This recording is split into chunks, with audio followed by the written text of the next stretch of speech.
Well, my friends, the question of the day is, when does a retreat become a rout? Barack Obama's poll numbers continue to fall, but in the last few weeks, we are seeing signs not only that he's in trouble, but that the wheels are coming off. How do I know?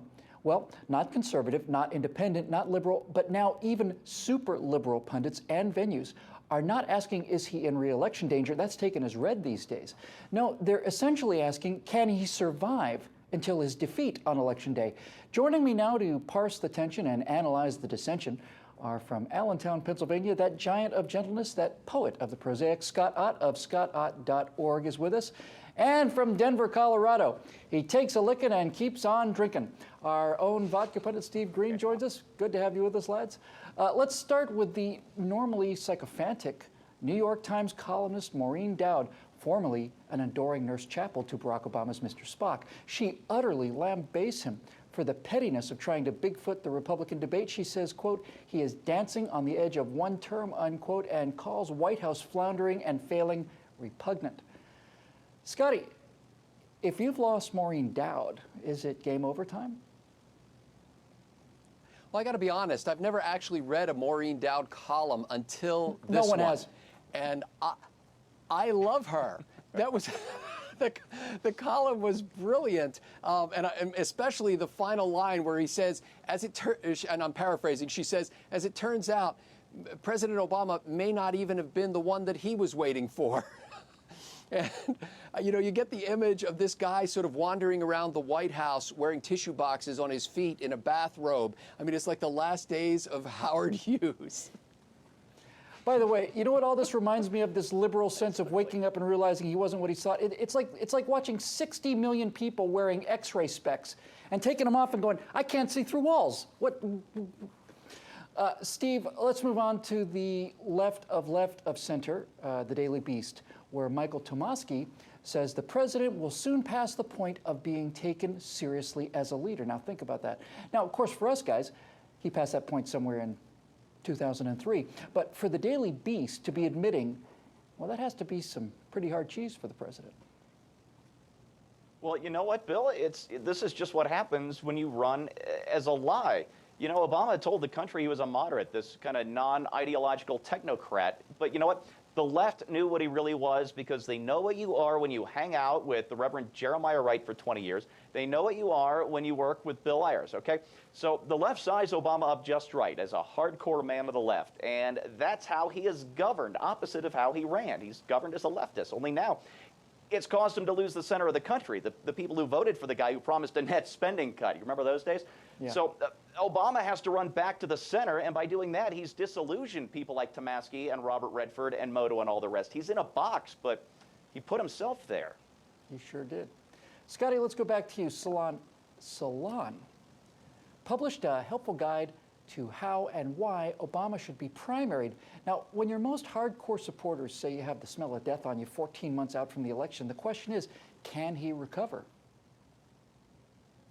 Well, it's great because that column was written by a guy from the Roosevelt Institute, and I don't think they're talking about Teddy. And, you know, here's a guy who's essentially saying some major liberal leader needs to stand up and open up I think he calls on Richard Trumka, the union leader, to stand up and basically say, we are open to any candidate winning our support, that we're not already pledged to the president's reelection. Now, of course, you know, yesterday, I think it was, Jimmy Hoffa stood up and basically said, President Obama, my people are your army. Let's go get those SOBs. So I'm not sure that this is going to happen soon. No. And Lord, thank you for that quote. We're going to be seeing that in every Republican campaign for the next 12 months. Scott Ott can be found at scottott.org, and his new series here at PJTV will really just blow your socks off, assuming you can still afford to have a pair of socks in the Obama economy. Steve, same basic question for you. Where does Obama go from here? I mean, people's hardening perceptions of him are of a weak, ineffectual blowhard. What could this president possibly do that's drastic enough to change that perception? What's he going to do? Is he going to kill Osama bin Laden? Yeah, he already got the bin Laden bounce. It was, what, a couple of points for a couple of weeks? Yep. But I don't look at the polls every day this far out from the election, but I do keep an eye on the trend lines. And the curious thing is, Obama remains personally pretty popular, even though, you know, his policies are about as popular as a Jehovah's Witness at a frat party. So Ben Smith of Politico, I think this was on Monday or Tuesday, he thinks Obama has to go negative next year to use his own personal popularity to just destroy whoever the GOP nominee is. But the question Smith didn't ask is, can Obama stay personally popular, which is the only thing he has left? Can he stay personally popular when he's doing the politics of personal destruction? It's another box he's in, Bill. I'm kind of giddy. Yeah, he's not getting out of that box either. The answer to that question is no. Well, Barack Obama will take the floor this Thursday night, and Steve Green will be there too, unable to get up off of it. Catch him drunk blogging at vodkapundit.com. Now, my friends, this all comes down to the idea of a tipping point, and here's how I think it works. The mainstream media destroyed their credibility putting this inexperienced smooth talker over the line in 2008. Now, football fans will stick with a team that's down in the fourth quarter so long as it looks like they're still trying to win. You can throw the long bomb to stay in the game, and people will stick with you even if you give up a critical interception. But when you just go in there, you do 3 and out, and you punt, punt, punt. When you commit stupid procedure penalties like this debate scheduling and the Martha's Vineyard vacations, in other words, when it looks like the coach has given up the game and he's just waiting for the final minutes to run out, then your most committed fans actually become your worst enemy because they believed in you after you stopped believing in yourself. You betrayed them.